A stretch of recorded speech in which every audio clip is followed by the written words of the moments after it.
Olá, pessoal da TV Ideia. Estamos prontos para mais um episódio da Análise da Semana. Episódio número 15, Marcelo. Estamos andando, hein? É isso aí, episódio 15 já. Fica aí com a gente, dá aquele like, compartilhe o vídeo com alguém, faça o seu comentário, ajuda a gente a engajar mais a nossa comunidade aqui, fazer ela crescer. Perfeito. E hoje o nosso episódio ele está quentíssimo, Marcelo. Tem muita coisa para falar. Então, Marcelo, vamos passar pelos temas que nós vamos abordar hoje. Dentro de notícias nacionais, nós vamos ter a entrevista do Silvio de Almeida sobre a acusação de importunação sexual que resultou sua saída do governo. Vamos passar por isso aí. Também vamos falar sobre a troca do Ministério da Saúde. Sai Nízia Trindade e entra Padilha. Depois nós vamos passar para os áudios dos militares envolvidos na tentativa de golpe de 2023. Ainda dentro dos assuntos nacionais, nós vamos falar da PEC para o fim da escalada 6x1 no Brasil. Acreditem, ela foi protocolada. E vamos falar também de um assunto quentíssimo, da hora. Gleisi foi nomeada para ministra da Articulação Política. Passando para o bloco 2, as notícias internacionais, nós temos um outro assunto quentíssimo do momento. É sobre Estados Unidos e Ucrânia. A tentativa de acordo de exploração de minérios raros acaba em bate-boca na Casa Branca. Nós vamos falar que o Comitê Judiciário da Câmara dos Representantes aprovou um projeto contra Alexandre de Moraes. E a Casa Branca acabou fazendo um alerta para o Brasil. Nós vamos passar por isso aí, vamos ver o que é isso aí. Passando para o bloco 3, nós vamos falar de expressão em arte. E a expectativa para o Oscar aumenta sobre o filme Ainda Estou Aqui e a possibilidade também de Fernanda Torres levar esse Oscar. Depois nós vamos passar para o bloco 4, que nós vamos ter uma novidade hoje, que é o esporte e cultura. Hoje com a participação especial do Márcio Lestinge, que vai falar sobre o assunto Neymar, a atuação dele nos últimos jogos do Santos Futebol Clube e a possibilidade dele ir para a Copa de 2026. E ainda as anotações de Pepe e sua doação ao Museu do Santos. Ele doou aí seus caderninhos de anotações para o Museu do Santos. Nós vamos falar também sobre esse assunto. Ufa, é muita coisa, hein? Meu Deus. Então vamos começar pela entrevista do Silvio de Almeida. Marcelo, você acompanhou? Faz um comentário para nós sobre essa entrevista. Acompanhei, eu assisti a entrevista do ex-ministro, né? Ele foi uma entrevista de 1 hora e pouquinho para o UOL. O ministro ali, ele quebrou o silêncio, né? Que ele já vinha mantendo há alguns meses. E o que eu senti da entrevista dele é que assim, ele negou todas as acusações, mas assim, eu não ouvi dele assim, nenhum elemento que afastasse a suspeita, né? Que afastasse a acusação. Ele tem argumentos assim, bastante frágeis, né? Para as perguntas, a repórter fez algumas perguntas até incisivas, né? Ele se diz vítima de um complô por ciúme da posição dele dentro do ministério, de que ele e a própria ministra Aniele, que o acusa, caíram numa armadilha, depois ela não conseguiu mais recuar e saiu com essas denúncias.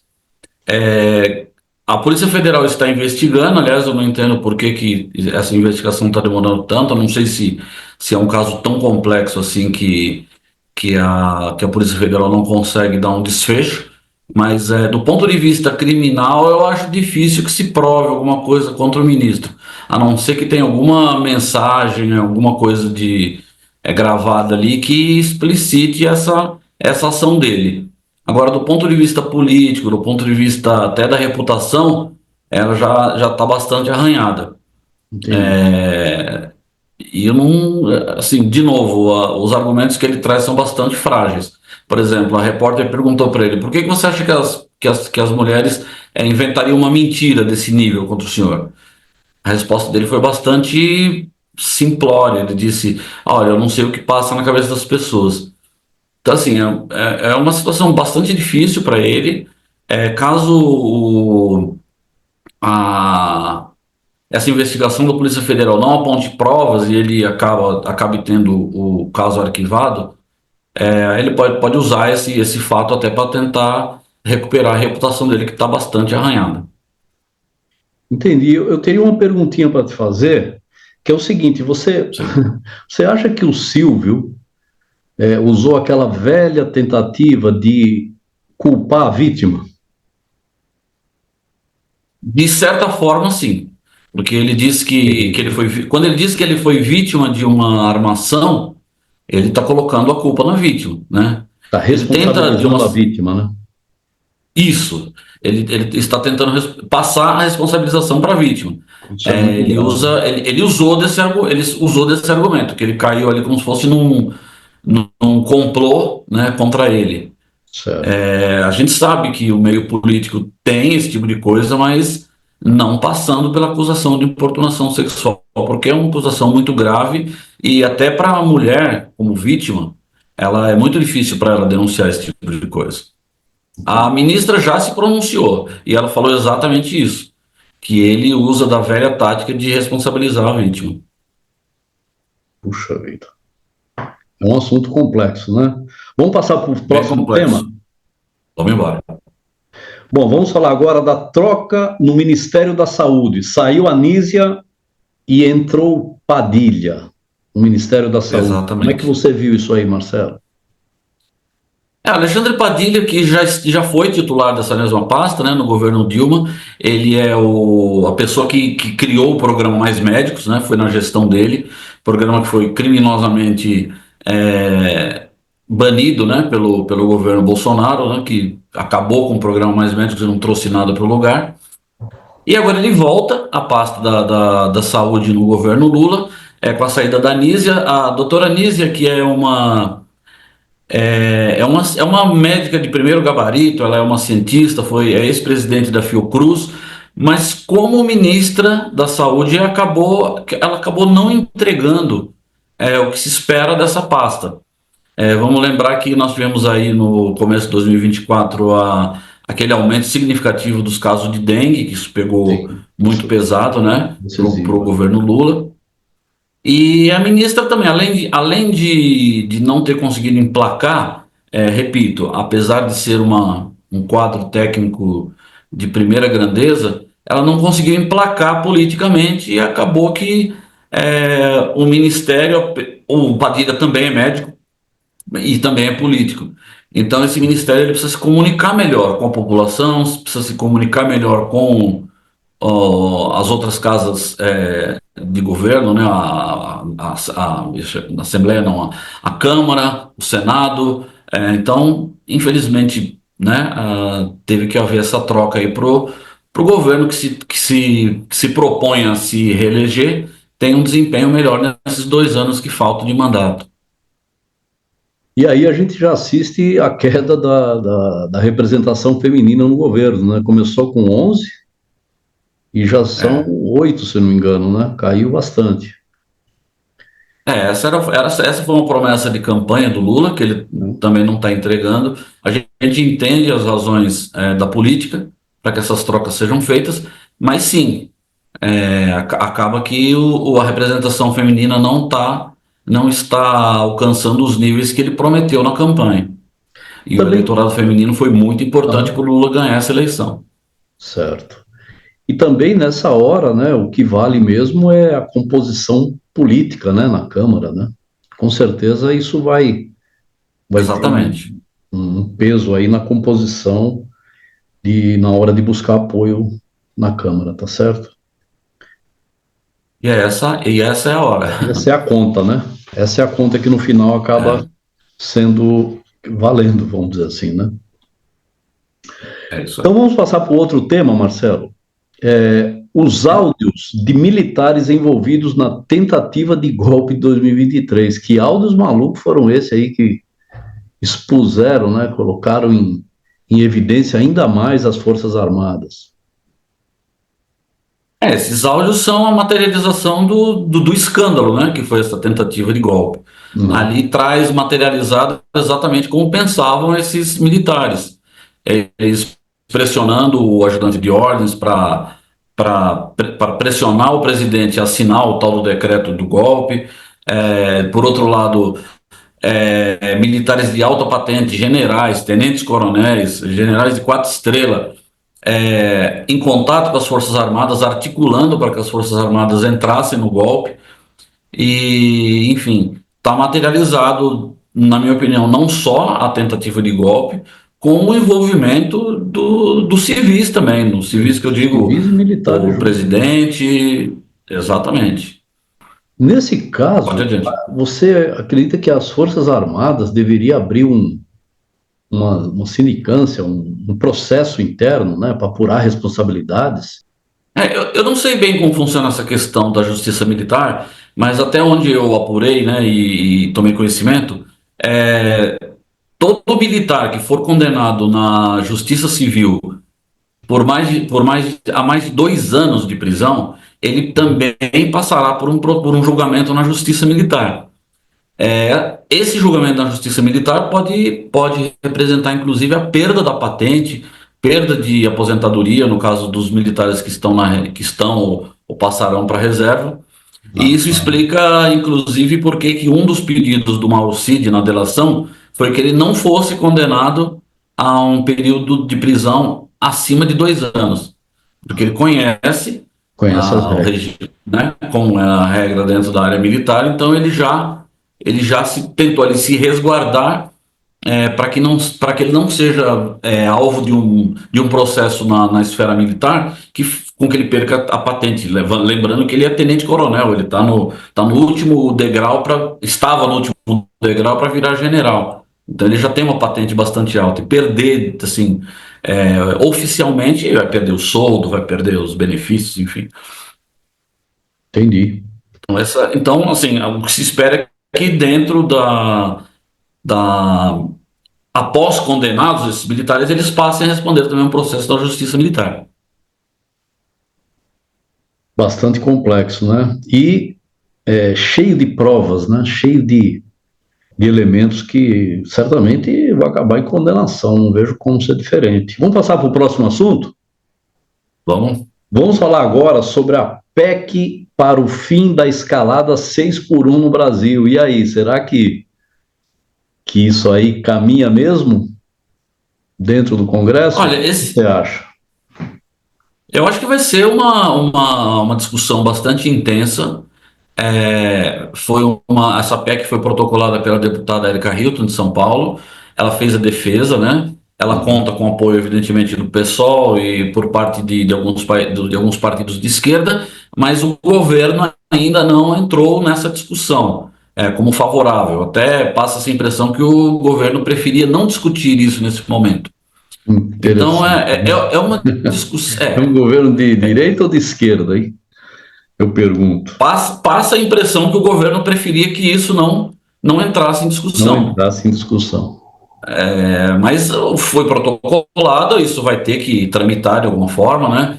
Vamos Uhum. ver como que as casas legislativas vão colocar essa pauta para rodar, mas em algum momento o governo vai ter que se posicionar e direcionar a sua bancada como vai agir em relação a essa proposta. Não é uma proposta fácil, ela tem bastante, ela tem bastante oposição dentro das casas legislativas, mas é o primeiro passo.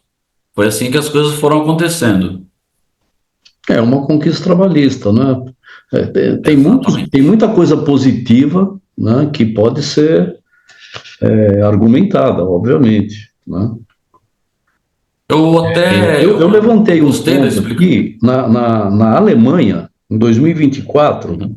foi feito um experimento com 50 empresas, porque lá também está Certo, essa discussão, né? A jornada lá é 40 horas, assim como na Itália, 40 certo. horas, nos Estados Unidos é 40 horas. Só Espanha e França que estão aí perto de 35, 36 horas em média. Mas voltando aí, a Alemanha fez um experimento, 40 horas é hoje, tá? Ela fez um experimento com 50 empresas para trabalhar 4 dias por semana. Sucesso absoluto, obviamente, entre os empregados e as empresas, porque 73% das empresas optaram por manter os 4 dias por semana. Foi um resultado, assim, extraordinário. Quer dizer, Nós estamos falando de duas coisas diferentes, né? ser utilizados, né? São Nós estamos falando experimentos que já foram feitos, pode ser utilizado para tentar fazer com que essa PEC ande, né? E a gente tenha essa alteração aí. A PEC, na verdade, não é para instituir a semana de 4 dias. É Certo. para acabar com a escala 6x1, né? As pessoas que trabalham Mas tem que entrar 6 outra, não tem dias que e entrar outra? folgam um dia na semana. Sim, acaba o 6x1, mas... Não, a PEC é para acabar com a escala 6x1. Tá, A PEC ela é para acabar com a escala 6x1. tá. Então, por exemplo, o pessoal de comércio, que eu acho que é mais latente, eles trabalham 6 dias, supostamente de segunda a sábado, folga domingo. E às vezes nem isso, às vezes folga na terça e trabalha Isso é um os outros absurdo. dias e tal. Isso é um E absurdo.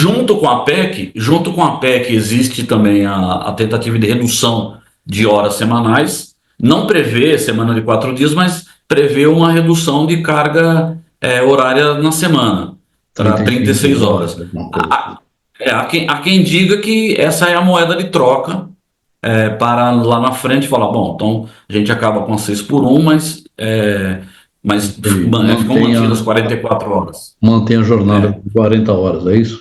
Exato, exato. Agora, falando a respeito da semana de 4 dias, tem aí exemplos aos montes de empresas que adotaram essa sistemática de 4 dias na semana e exemplos dos mais diversos aí de aumento de produtividade, de aumento de qualidade do trabalho, etc. A gente entende que alguns setores, né, vamos dizer, o setor industrial é impossível, né, de reduzir a jornada, mas em muitos setores a escala Totalmente 4x3 possível. é muito possível.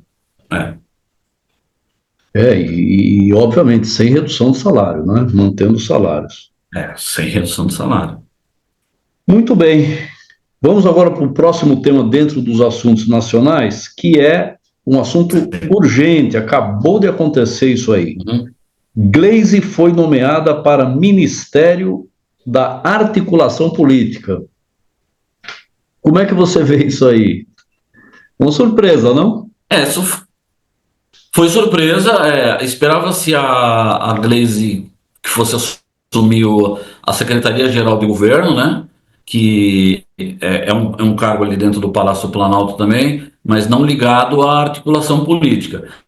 Mas com a saída do Padilha para o Ministério da Saúde, o Lula trouxe, né? O presidente Lula trouxe a deputada Gleisi para esse ministério e, assim, me passa a impressão que as relações institucionais agora, o governo pretende falar um pouco mais grosso, porque a deputada Gleisi ela é uma pessoa muito mais aguerrida, aliada de primeira hora Combativa. do presidente Lula, combativa, presidente do PT, que vai deixar o cargo agora, e a gente conhece bem o estilo dela.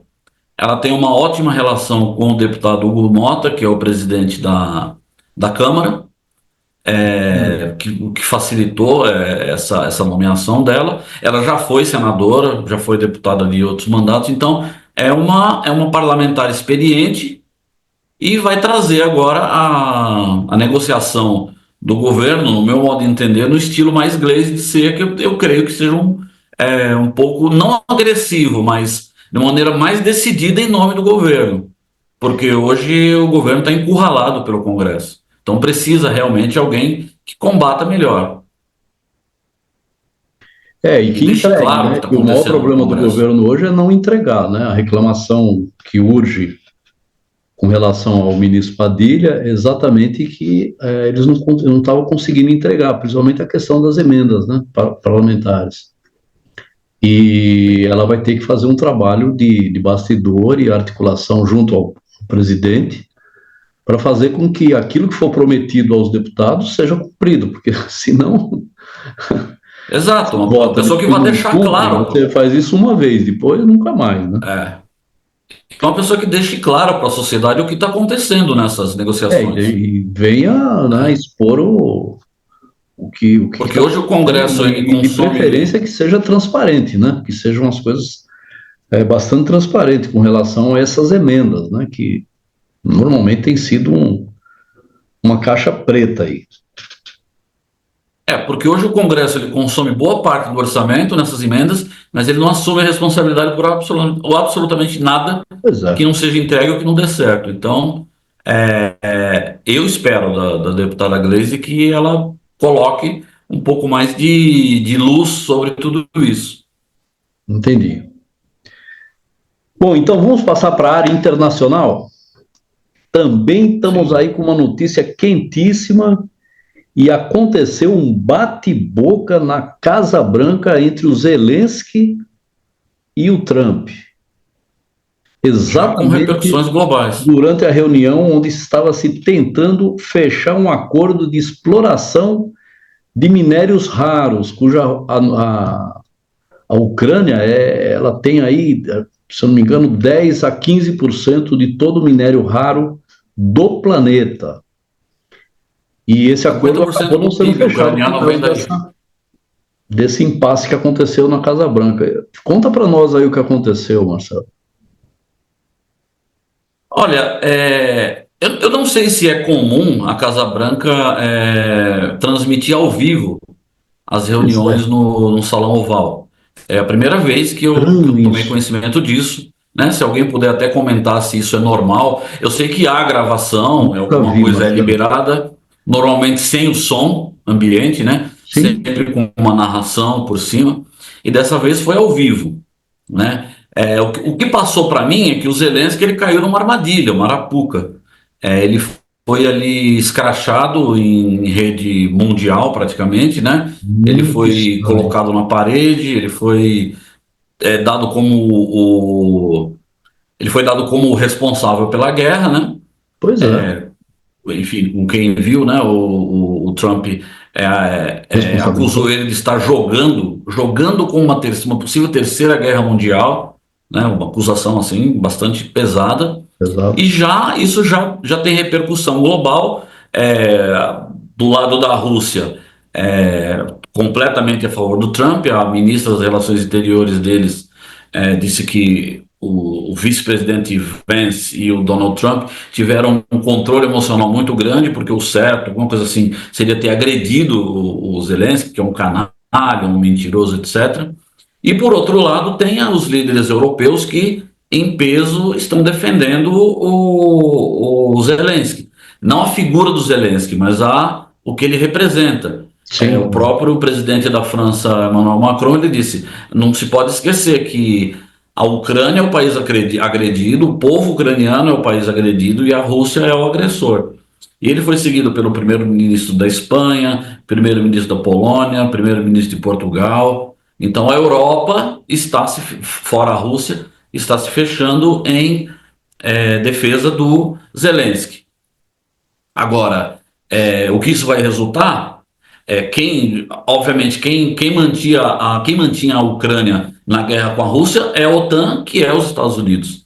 Né? claro. A Europa contribui, mas não haverá mais guerra se os Estados Unidos saírem dessa batalha. E a ameaça que ficou foi essa: se nós sairmos, você vai ter que lutar sozinho.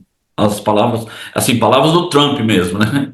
Não, Então, não tem como isso acontecer de forma nenhuma. Então, eu a tenho gente falou há visto. programas atrás aí, aquela questão de você ir para uma mesa de negociação com uma força absurda. E o outro não tem a mínima chance. E qualquer tentativa de reação, que foi o caso, você é colocado, escrachado em praça pública, né? Quer dizer, um negócio que eu nunca vi. Eu nunca vi. Eu nunca vi. Se Vamos ver o você olhar desdobramento disso. A notícia está se muito você nova, assistiu o muito vídeo, recente. Vamos ver o que acontece, mas isso aí me pareceu uma coisa muito, muito maluca, muito fora do é, normal, é, é sem precedentes para mim. Para mim é sem sem precedentes. Um precedentes. bate-boca público entre dois chefes de governo. Sim, Mais uma novidade sobre um tema do nosso amigo Trump. extremamente complexo, né?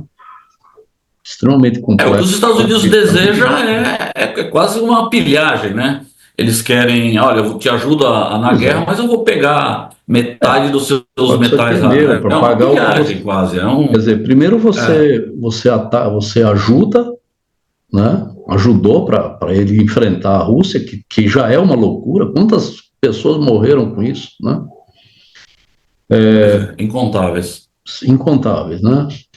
E depois você quer cobrar E parte desses o minérios... preço da ajuda com, né, com a sua riqueza, quer dizer, uma pilhagem.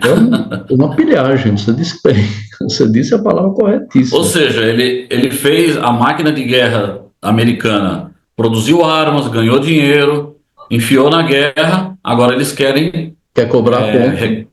Quer cobrar a conta, sendo que os Estados Unidos incentivaram a Ucrânia com essa loucura de entrar na OTAN, que deu início a tudo isso. Foi o início de tudo. Agora vamos ver como que fica tudo isso, porque uma boa parte das terras onde estão essas terras raras e os minerais que os Estados Unidos tanto estão almejando, estão em terras que já estão sob domínio russo. Sim. Então, vamos ver como vai ficar isso. A parte que foi invadida, né? Uma parte, né? A outra não. E atrás disso também, não podemos deixar de esquecer que tem a corrida tecnológica, né? Com a Rússia, né? Porque hoje os Estados Unidos praticamente depende de uma série desses materiais raros aí que estão vindo da China. 80% isso daria um fôlego aí para os Estados Unidos se manter pelo menos competitivo nessa corrida aí contra a China. Então, nossa, nós estamos diante de um fato muito extraordinário, viu? Muito extraordinário mesmo. Vamos ver o desdobramento disso, conforme for o caso, a gente faz um programa só para esse tema. Perfeito. Muito bem, vamos passar então para o próximo assunto da parte internacional, que é a questão que envolveu o nosso ministro Alexandre de Moraes. O Comitê Judiciário da Câmara dos Representantes nos Estados Unidos aprovou um projeto que praticamente cria um constrangimento, né? Cria uma punição para os estrangeiros, vamos dizer assim, que, segundo eles, atentarem contra o artigo 1º da Constituição, que fala exatamente sobre a liberdade de expressão. E isso atingiu diretamente ao ministro, e que, teoricamente, se essa lei chegasse a ser aprovada, ele não poderia mais entrar nos Estados Unidos e sofrer sanções, enfim, toda aquela máquina de triturar que os Estados Unidos está acostumado a fazer com os países que não acompanham a sua cartilha, né? Bom, então, como é que você viu isso aí? Qual é o desdobramento disso? O que isso pode trazer de consequências aí, inclusive no campo diplomático, né, com o Brasil? A consequência imediata já ocorreu, já criou-se uma tensão entre Brasil e Estados Unidos, porque, veja só o absurdo, porque um juiz brasileiro está tentando fazer valer a lei brasileira. Então, eles estão incomodados com isso justamente porque atinge as Big Techs, que são os grandes aliados do governo Trump, né? Na figura do Elon Musk, o Mark Zuckerberg, que anda meio sumido, e o nosso querido Jeff Bezos, né, que é o dono da Amazon, que agora ele comprou o Washington Post e já mudou a linha editorial do Washington Post para beneficiar o governo. Então, o Alexandre de Moraes está tomando decisões visando cumprir a lei brasileira, que está atingindo justamente a menina dos olhos deles. Isso do ponto de vista de interferência estrangeira na nossa determinação dos povos, né, já é gravíssimo. Mas o mais grave disso é que tem deputados brasileiros fazendo lobby para que isso aconteça nos Estados Unidos. O filho do ex-presidente Jair Bolsonaro, o Eduardo Bolsonaro, ele já fez 3 viagens aos Estados Unidos esse ano. Nós estamos terminando fevereiro, já está com uma 4ª viagem marcada para fazer lobby por esse tipo de punição ao Brasil. E não está escondido, ele não está escondido que ele está fazendo isso lá. Ele está articulando com parlamentares americanos, com foragidos brasileiros, foragidos da justiça brasileira, que é o método. O Alan dos Santos e o neto do ditador, né, do João Figueiredo, o Paulo Figueiredo. Sim, Então o são os dois. Paulo, né? Paulo Figueiredo, Paulo parece. Figueiredo, é. Então Nossa, os dois são foragidos da justiça brasileira e estão articulando punições para o Brasil.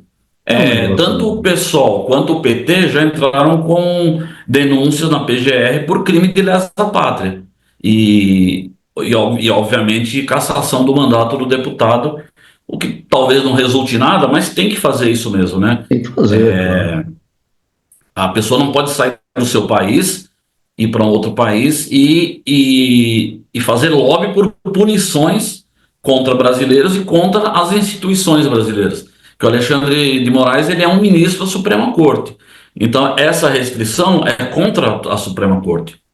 Sem Então, dúvida. vai cancelar o visto, isso não é problema. Agora, o ataque às nossas instituições é que é inaceitável. Inaceitável. Visto, imigração lá, eles que regulam o país deles como eles quiserem. E Agora, certamente, se a gente fazer for. postagem na internet ameaçando, aí não dá, né? Não dá.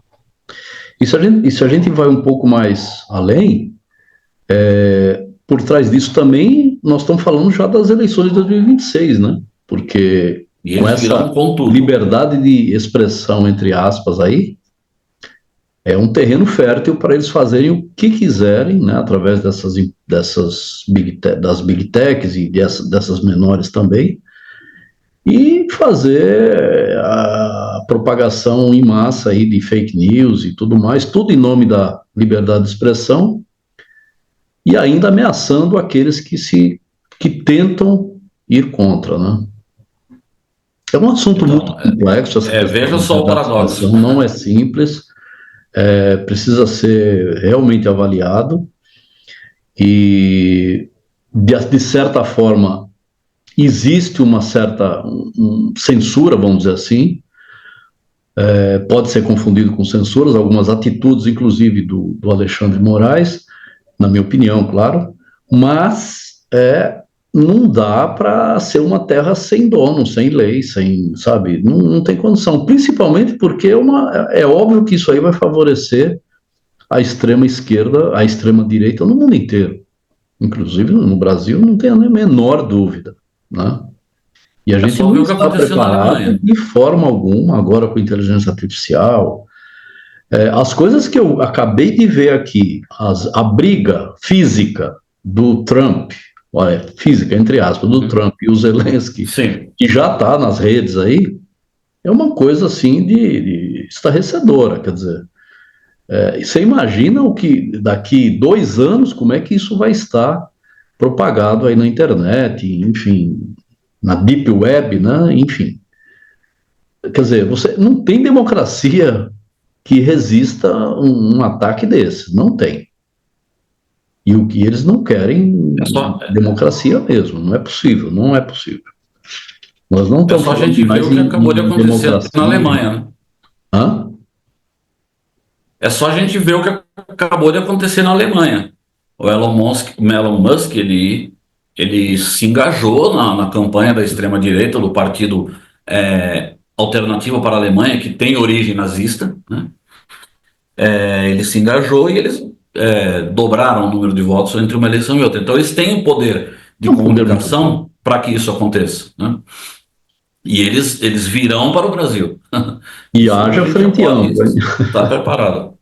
Haja Eles frente ampla. virão, eles virão para o Brasil, isso é certeza. Ô Marcelo, falando em frente ampla, até voltando um pouquinho para os assuntos nacionais aí, me passou Sim. pela cabeça uma coisa muito maluca.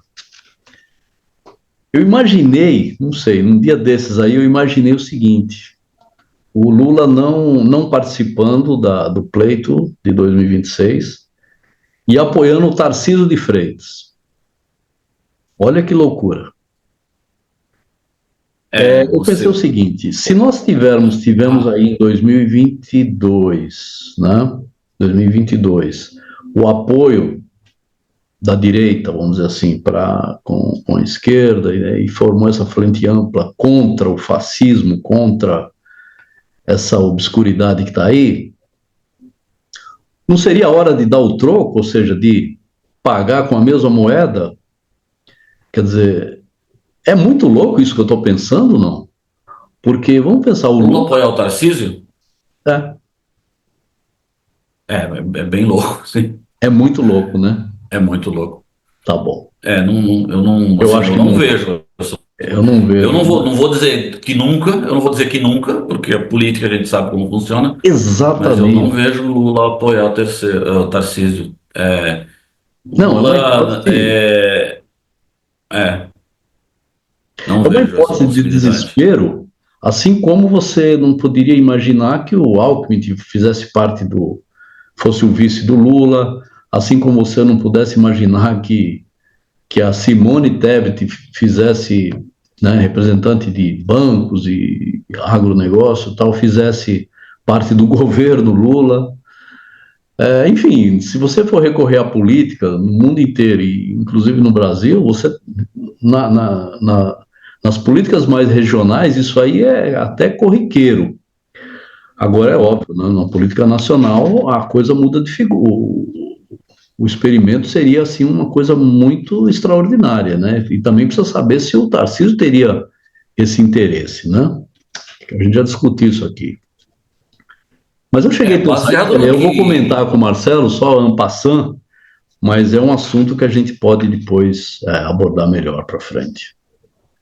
Baseado no que, de como está montada a política hoje, a gente falou do Alckmin, da Simone Tebet, mas nós falamos de pessoas que estão no campo democrático, mais à direita do Lula, mas no campo democrático. Você acha que o O, Tarcísio Tar, não está?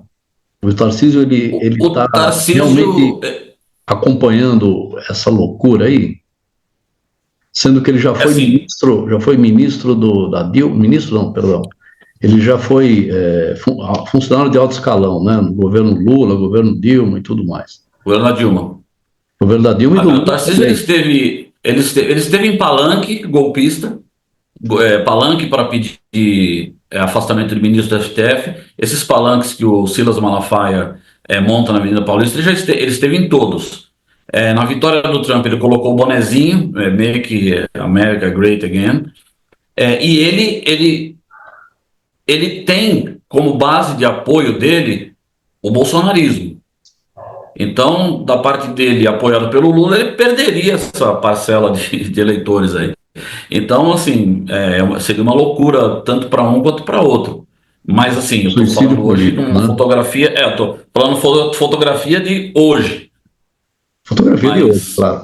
Eu estou daqui tentando para frente. projetar uma situação dramática em que você não tenha como vencer essa extrema, por tudo essa extrema direita, né? Uma situação dramática, vamos dizer assim, Uhum. que está se desenhando dia a dia, né?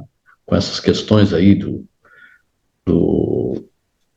das redes sociais e esses ataques aí todos os dias contra a democracia, quer dizer, seria sei lá.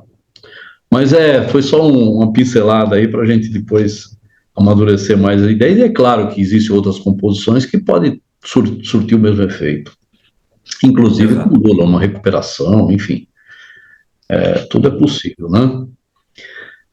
Vamos passar para um bloco mais ameno agora, que é o bloco de expressão e arte, mais uma vez, e Hoje, hoje tem. pertinho de colocar a mão nesse Oscar. O que você acha? A gente ainda está com. Nós ainda estamos com essa esperança, não? Sem dúvida nenhuma. Passado aquele momento de euforia do Globo de Ouro, das polêmicas em que o As filme polêmicas. Emília Pérez acabou se enfiando, né, com a protagonista, com o diretor, enfim, criou aquela euforia, né? As três indicações numa mesma edição também foi importante, né, para o crescimento dessa euforia.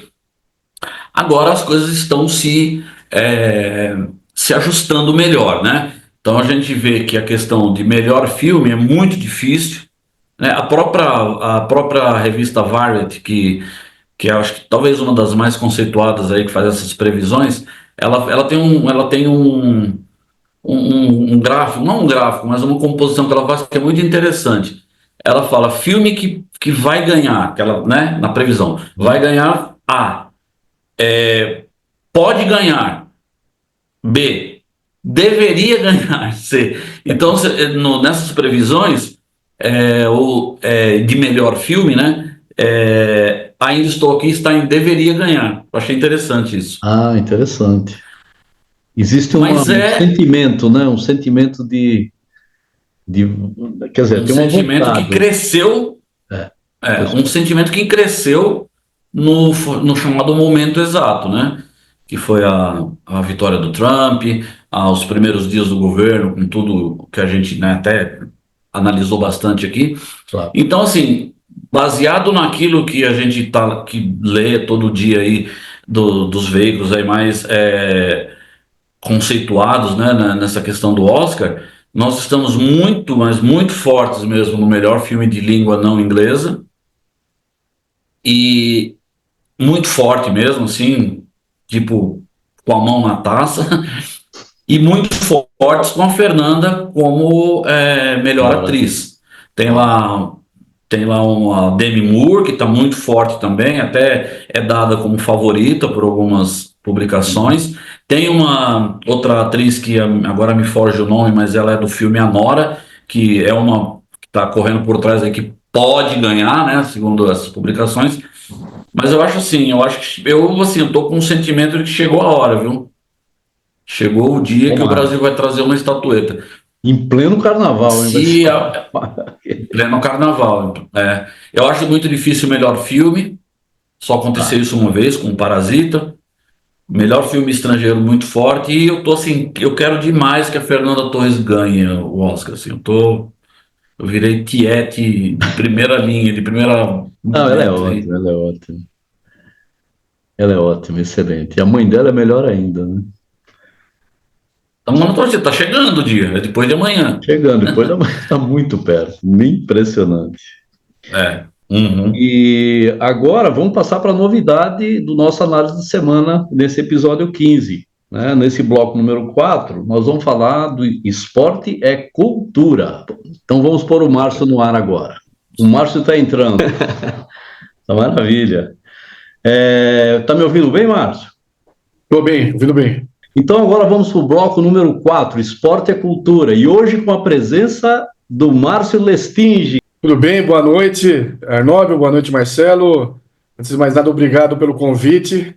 Espero estar à altura aí de todos os espectadores aí e corresponder nesse programa de hoje. É um enorme prazer recebê-lo aqui no nosso análise da semana. E lembrando Obrigado. que nós vamos fazer, já está combinado com o Márcio, viu, Marcelo?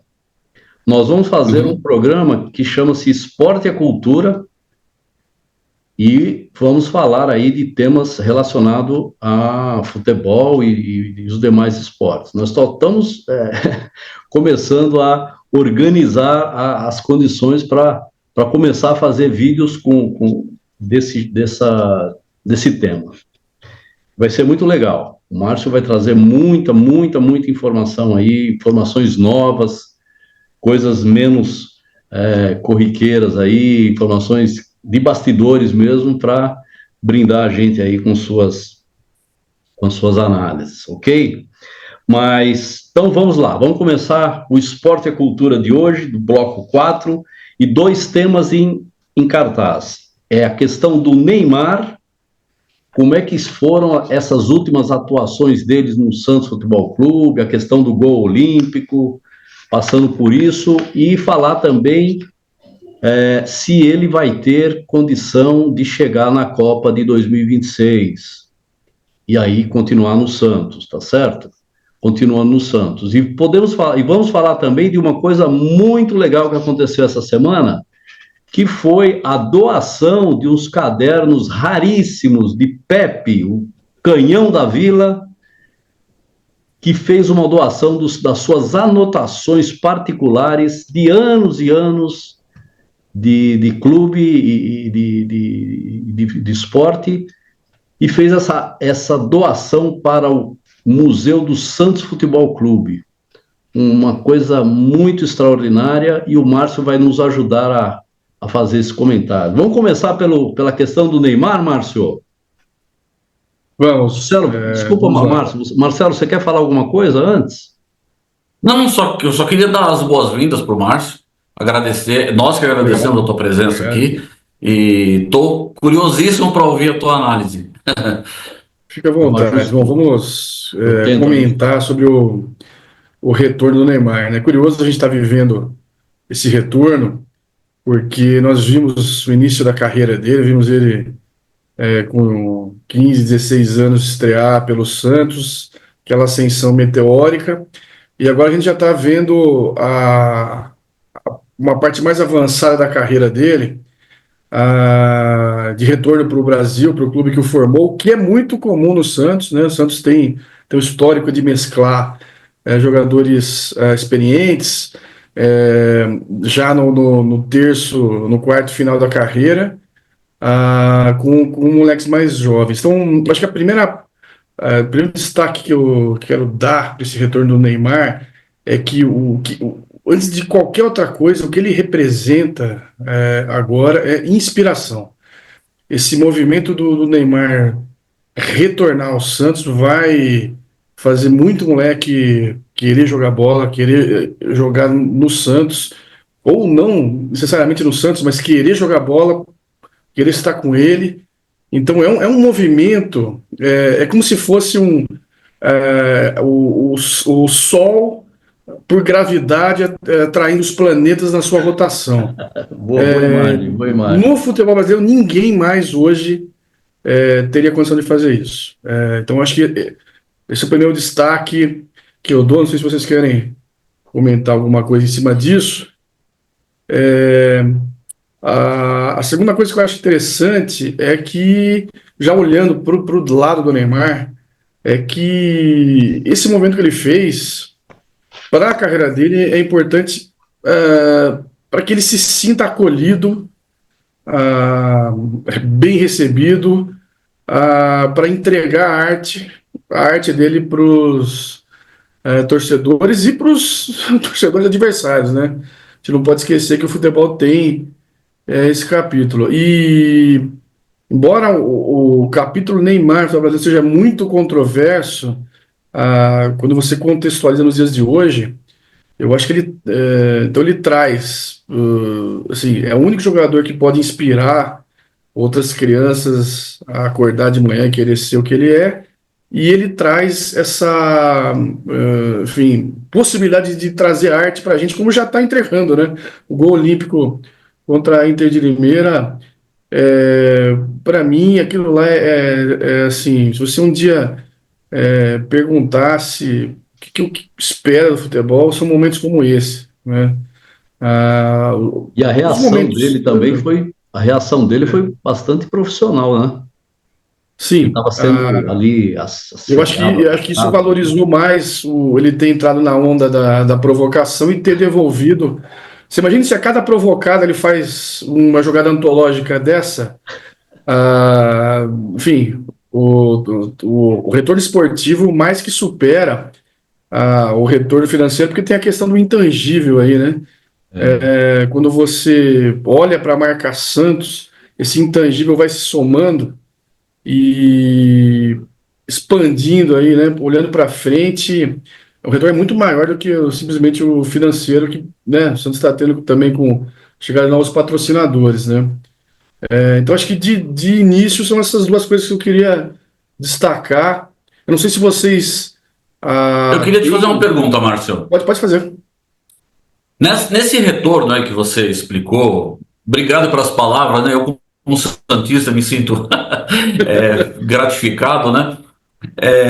Você acha que com esse retorno do Neymar no Santos, ele reencontrou a vontade de jogar bola, de jogar futebol, de fazer gols, de dar dribles, etc? Ótima Porque pergunta. o Neymar ele vem sofrendo É, muito com lesões, com acusações de falta de profissionalismo, enfim, a gente sabe o é. que vem acontecendo com o Neymar nas últimas passagens dele aí pela Europa e Arábia Saudita. Você acha que no Santos ele reencontrou a vontade de jogar futebol?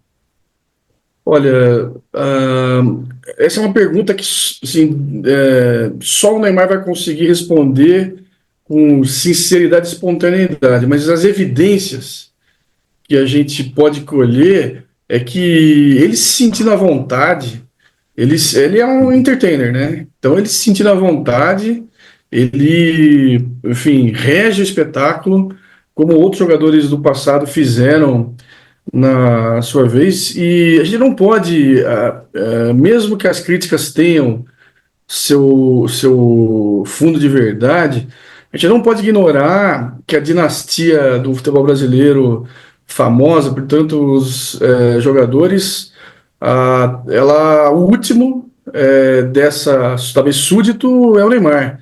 A gente pode até questionar, dizer que ele talvez não tenha entregue tudo que se esperava dele na seleção, mas é inegável que, se você pegar lá do começo, dos primórdios da seleção brasileira, a 1919 para cá, com certeza o Neymar é o herdeiro, e a gente não sabe se vai ter alguém depois dele.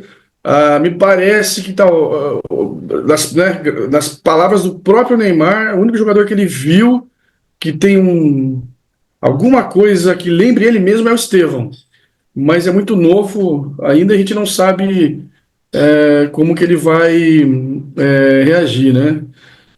Então, assim, o fato do Neymar ser um desses caras da dinastia, para mim, me coloca ele acima dessas críticas, acima dessa avaliação superficial do bem e do mal, e acho que cabe aos gestores do Santos aí a entender o que ele precisa para se sentir à vontade e levar o time adiante, né? A questão de resultado passa a ser até menor em relação àquilo que o Neymar pode entregar. É estranho falar isso nos dias de hoje, né? Mundo resultadista, cheio de estatística, mas perto daquilo, né, do que ele entrega, do sonho que ele entrega é menor. Então, eu acho que o cenário é favorável, ele pode, respondendo a sua pergunta, né? Eu acho que ele intencionalmente fez essa escolha pensando nisso, e eu acho que também a gestão do Santos, especialmente do Marcelo Teixeira, sabe o que tem que fazer, né? A gente não sabe quanto tempo isso vai durar, né? Porque tem o contexto do business, mas que seja, como diria Vinícius, né? Que seja eterno. Era isso que eu ia te perguntar agora, a questão do business, né? Ou seja, o futebol é dinheiro e tem que ser mesmo. E como isso vai se desdobrar aí? Porque o Neymar, ou pelo menos o pai dele, sei lá, a intenção, e obviamente, é ganhar dinheiro, né? Você acha que tem chance, inclusive, de comprar o Santos e passar a administrar o Santos profissionalmente, não, comercialmente? Parece que tem uma conversa, por mais incrível que pareça, né? Quando você, por maior respeito que a gente tenha para os outros clubes, né?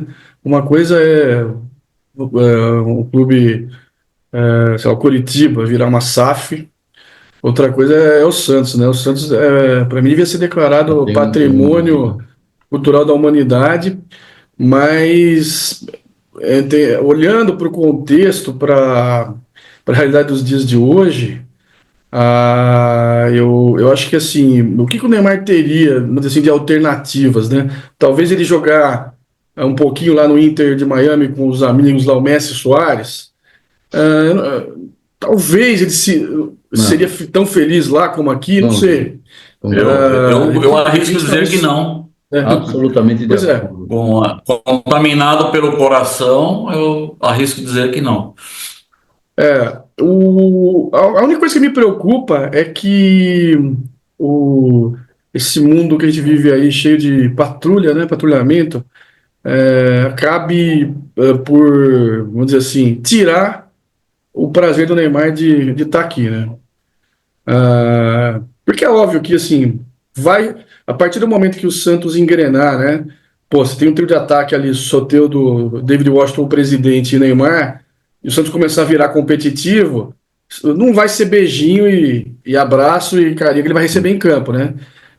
Então, ele vai, assim, uma expectativa minha, já também dando uma terceira percepção, é que também eu acho que é importante essa volta do Neymar ao Santos é uma oportunidade que ele tem de, vamos dizer assim, se libertar de algumas amarras aí e ele ser o fio condutor da história toda. Não que ele não tivesse sido lá no começo, 2011, 12, 13, mas ele era muito novo.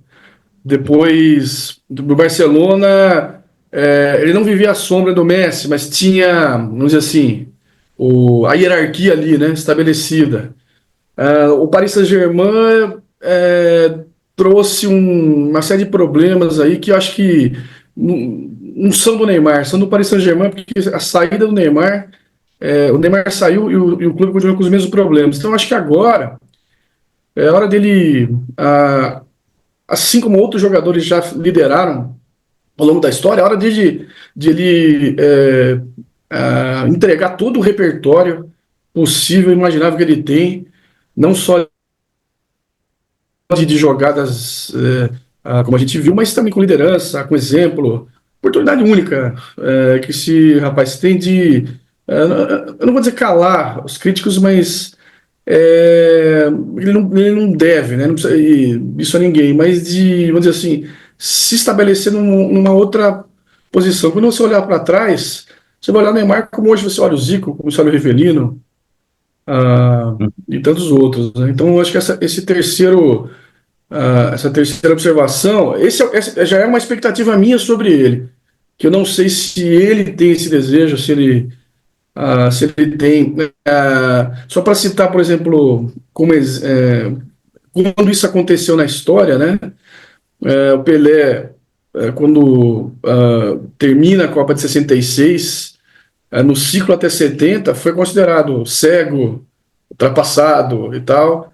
E tem vários depoimentos da seleção de Várias. 70 que ele botou a bola debaixo do braço e falou: não, E tomara que ele essa vai ser consiga, né? minha.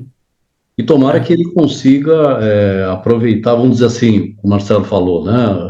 E a sua resposta, essa blindagem natural, que é o fato de estar jogando em casa, com sua torcida, com uma alegria de jogar futebol, que é o que ele sabe fazer, coisa que essa blindagem, como você bem explicou, ele não teve nos clubes que ele passou por aí.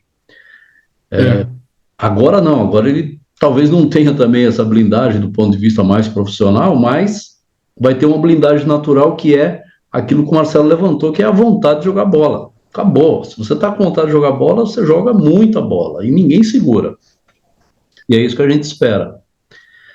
Perfeito, Márcio. Vamos passar para o próximo tema?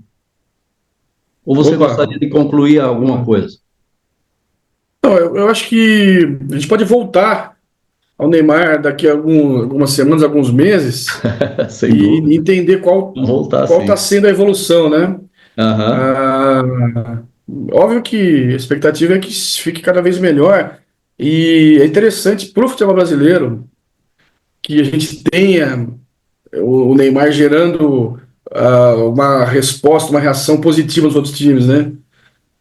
Eventualmente até outros jogadores podem querer vir para o Brasil por conta disso, né? Vamos observar. Sem dúvida. Então vamos passar para o outro tema, que são as anotações que o Pepe fez aí durante anos e acabou fazendo uma doação agora que completou, eu não me engano, se eu não me engano, 90 anos de idade. 90 anos no Uma dia doação ao 14 Museu de do Santos, fevereiro. desses caderninhos aí, de todas essas anotações, que é uma raridade, né, para historiadores, pessoal que gosta de futebol, jornalistas, então, enfim. E aí nós vamos ter a alegria de poder visitar o Museu do Santos Futebol Clube e poder ver essa raridade aí. E eu vou Acho aproveitar já para importante só. emendar também uma pergunta que eu deixaria no ar aí para Claro. você responder. Essa atitude do Pepe, ela pode motivar outros esportistas a fazerem relatos e deixarem o seu legado por escrito? Eu acho que sim. Vamos contextualizar para quem não sabe o que é o Pepe, né? Pepe Messias. O Pepe José Macia, Nossa. Pepe, nascido a 14 de fevereiro de 1935, fez 90 anos recentemente ele, ao longo da sua espetacular carreira, ganhou 10 vezes o Campeonato Paulista, num tempo em que era o campeonato mais importante, 5 vezes consecutivas a Taça Brasil, 2 vezes campeão mundial interclubes pelo Santos, sendo decisivo, fazendo gol de falta contra o Milan lá, no jogo importantíssimo, e 2 vezes campeão mundial pela seleção brasileira, aí com um pouco menos de sorte, porque ele se machucou e ele foi reserva do Zagallo nas 2 Copas, justamente porque ele se machucou. Então, se você pegar aquela foto da Copa de 58, da final, agachados, da esquerda para a direita, você pega lá Garrincha, Didi, Pelé, Vavá, era para estar o Pepe ali, não o Zagallo. A hora que você pega aquela foto, você fala, meu Deus, isso daí é o Olimpo da bola. Então, assim, o Pepe é um cara que está no Olimpo. Como ele mesmo diz, ele se considera o maior artilheiro da história do Santos, porque o Pelé não conta, com 403 gols em 750 É jogos. isso mesmo. Eu acho que ainda bem que a gente pode, através de um trabalho depois com profissionais, né, fazendo a curadoria nesse material, gerar mais material que possa ser divulgado para o público, né? Curiosamente, você imagina, a gente não tinha uma imprensa que pudesse registrar os momentos de maneira tão especial, e o Pepe fez um diário, né? Então você vê ele mesmo falando com a memória Inédito vivíssima, ainda. né? Esse jogo tinha esse cara desse outro time que era espetacular. Esse jogo a gente. É até engraçado quando o Santos perde, né? Ele fala com bom humor, né? Pô, esse jogo a gente apanhou e tal, mas depois quem sofreu foi é sempre o Corinthians que sofre, né? O jogo seguinte. Então, assim, um tesouro, assim, que talvez se torne um dos documentos mais importantes da história do futebol brasileiro, né? E vindo de quem veio, sim, não tenho. Eu acho que a gente não tem precedentes. Não lembro de ninguém que tenha deixado um Também legado não lembro. tão grande, nem mesmo o Pelé, com toda vamos dizer assim, a máquina em cima dele, porque é um relato pessoal, né? São anotações Uma coisa muito pessoais pessoal, cara. dele. Feita com a mão. Isso daí Negócio não tem preço, né? não tem preço. E fazendo uma conexão só com o tema anterior. Eu acho que talvez o Pepe é um dos caras que teria tamanho para poder aconselhar o Neymar a ter um final de carreira feliz, né? Pelo amor de Deus, né? Olha o tamanho do cara. Então a gente também olha, da mesma forma que eu falei que o Neymar é referência para a molecada de hoje, e a gente ouve tanto se falar que o Brasil não cultua sua história, né? Quando a gente vê um movimento desse, eu acho que não tem precedentes também. Talvez, fazendo um esforço aqui, o Evaristo de Macedo, que está na casa dos 90, talvez seja um outro que possa contribuir dessa maneira, e talvez não tenha outro vivo, né? Então a gente está nessa situação. Nem mesmo, né, outros lendários do Santos têm o tamanho do Pepe, né? Exato. E uma curiosidade só para finalizar, que é até engraçado, né? O Pepe, aquele zagueirão da seleção portuguesa e do Real Madrid, lá, o zagueirão rústico, né? Que costuma dar botinada. O nome dele é Pepe porque é José Macia. Pais dele, santistas, Gostamos. batizaram ele de José Macia. Que Ele interessante. nasceu a 26 de fevereiro de 83, em Alagoas, e o apelido veio porque realmente é uma homenagem ao Pepe, né? Só o futebol que, né, não pôde homenagear, né? Mas isso explica como que o Pepe é uma marca, né? Então o Pepe já não é. O Pepe é uma marca, assim, é algo que transcende o futebol. E assim, se eu pudesse, imagina, eu fiquei pensando quando eu vi a reportagem, se eu pudesse, eu ficar assim, sei lá, 3 anos lendo os cadernos, sabe, assim, pegando cada detalhe ali, o prazer seria inestimável, assim. Então é isso, pessoal. Valeu aí por nos acompanhar até agora. Márcio, mais uma vez, obrigado. O episódio cobriu temas políticos, econômicos, culturais e agora também cobrimos aí um tema esportivo da maior relevância.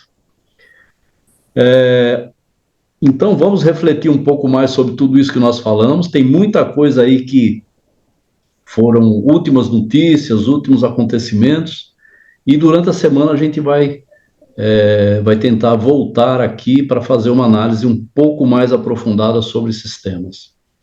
E vamos aproveitar para agradecer o pessoal que ficou até aqui. Se puder, se gostou, deixa o seu like, se inscreva no canal, faça comentários, faça perguntas aí para o Márcio Lestingio, para o Marcelo, nossos comentários que estão por aí.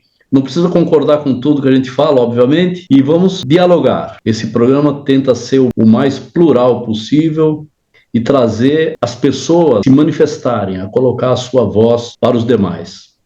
Marcelo, quer despedir do pessoal? Antes de me despedir, quero mais uma vez agradecer ao Márcio por ter vindo aqui hoje trazer esse conteúdo de grande qualidade. Você colocou curiosidades aqui que eu não tinha a menor ideia, essa história do Pepe brasileiro naturalizado português, eu não tinha a menor ideia que era isso. Você acabou me contando, repetindo o que você disse no meio da tua análise. Essas anotações são um tesouro que realmente vai para o Museu do Santos, e mais uma vez o Santos, né? Contribuindo para a história do futebol e do esporte. É isso aí, Márcio. Obrigado, Arnaud, obrigado ao pessoal que ficou com a gente até aqui. E vamos para o próximo vídeo. É isso aí. Até lá. Quer se despedir, Márcio? Até logo. Até a próxima. Obrigado. Até a próxima. Valeu, muito obrigado. Tchau, tchau. Valeu.